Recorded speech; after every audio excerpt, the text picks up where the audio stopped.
In the last couple of weeks, one company has quietly shaken the global tech and business ecosystem. Anthropic. Their latest AI upgrades and their autonomous capability releases did not just impress engineers. They have spooked markets, they have triggered sharp reactions across software stocks, and have forced leaders to rethink what human work will look like going forward. So, whenever something like this happens, one fear spreads very fast. AI is taking our jobs, and I'm sure all of us have been touched by this fear in the last 1 year since AI has started to crawl into our life in some form or fashion. But let me start today's HR Techify episode with a sharper question. Do you really believe AI is taking jobs? Or is poor skill strategy finally getting exposed? In this episode, I will try to break this down in a very practical and career focused way, and I would invite your opinion on the same. I believe that every major tech creates the same cycle of reactions. The first is it creates excitement. So remember the time when, Chat GPT was introduced to the world and then followed by other OpenAI platforms. There was a lot of excitement, right? And then comes the panic. And finally, the ultimate phase, which is prediction of mass job loss. And this is not new. We saw this with the internet. We saw this with automation. We saw this with cloud.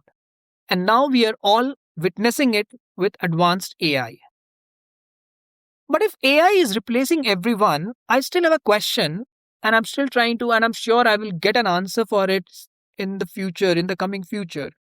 Why are companies still hiring? I'm sure you also have these similar questions, especially after Anthropic CEO's statement that they will probably not be needing software engineers 6 to 12 months down the line in their organization. And you still see the software engineer jobs open up on their career portal. So, what does that mean? And also, why are new roles emerging around AI governance, AI supervision, or, HR, AI enabled HR, or AI workflow design and human judgment roles? Because I think what they're all trying to mean is that technology will reshape what is valuable work. It will, it may outrightly eliminate certain jobs that we know of, but at the same time, it will also reshape what is valuable work. And therefore, the real threat, in my strong view, is not AI. The real threat is outdated career planning. So the big picture is clear, but what does that mean for your job specifically? Because, yeah, AI will be there and it will reshape the job and it will make valuable work more impactful and important. But how does that impact me? And to really assess the impact of it, let's try these 3 pressure test questions for ourselves. The answer, you have to keep your answers to yourself, and you can ask these questions to yourself whenever you want to assess how ready are you for this disruption, right? And the first question is my role mostly repeatable tasks? The second one which I have for you is, do I add interpretation or only execution? And the last and the most important one is, if given the right prompt, could an AI produce 60 to 70% of my output?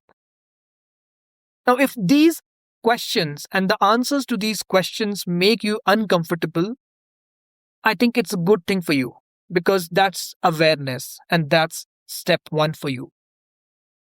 And here is what AI replaces fastest. This is not something which I'm telling. I've heard from a lot of experts around, and all of them try to give us an insight into which will be the fastest areas which will be impacted by AI.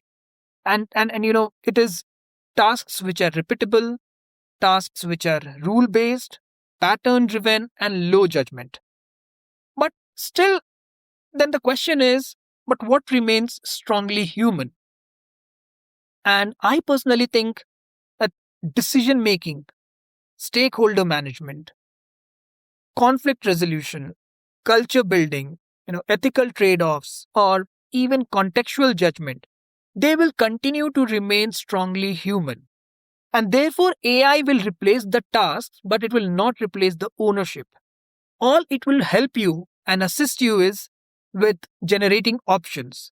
Humans will still have to choose a direction. And therefore, you need to ask yourself, are you paid for tasks or are you paid for judgment? And if AI can already do parts of your work, the wrong answer is to panic. The right answer is to strategize. Because, as I said, the real danger is not AI, it's my poor skill positioning.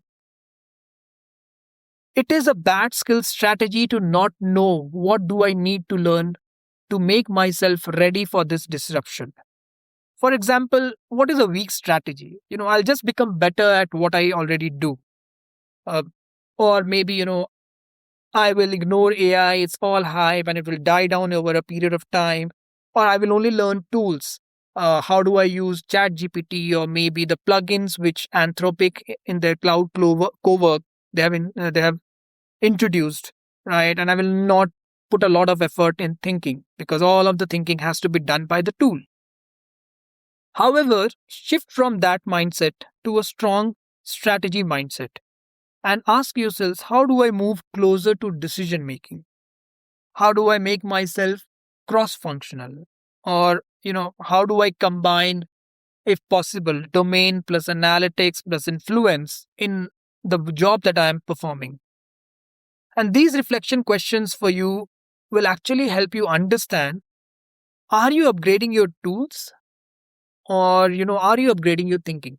Because the more you think, the more you will be able to ask the right question from the tool, and the tool automatically will do the job, right? Because tools will change every year and thinking will compound every year.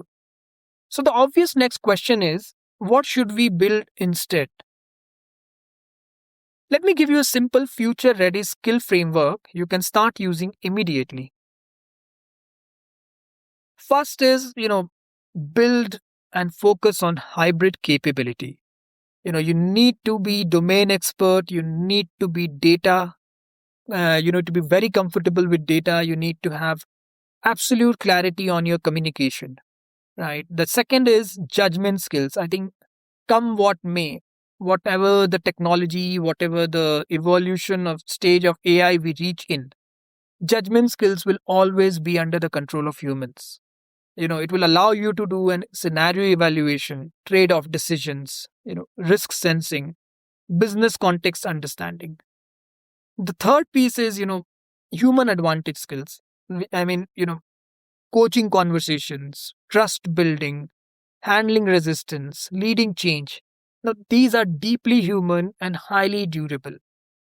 The next one, which I think is very important, is to learn AI collaboration skills. How do you use AI? How do you guide AI? It's also important to learn how do you validate AI. And the last part which where I encourage for more of strengthening of the thinking piece is, how do I challenge the AI output? Because remember, AI usage will always be a supporting skill and human judgment will be at the core of it. Though ask yourself, if AI becomes my assistant tomorrow, what part of my role becomes more valuable, not less? And then start investing there.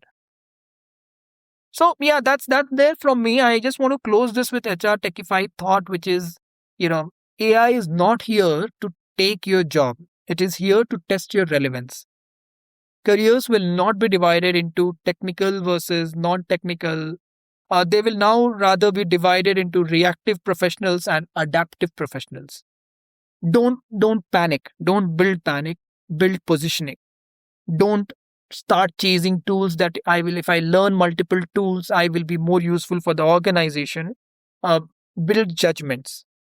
And that is how you can actually make yourself ready and relevant for the disruption which we have just started to witness. And I'm sure it's going to bring much more unimaginable disruptions in our professional and personal space. And we need to be ready for it. And therefore, if you think this episode helped you rethink your career strategy, share it with a colleague who is worried about AI right now. Because informed professionals do not panic, they prepare. See you in the next HR Techify episode. Goodbye.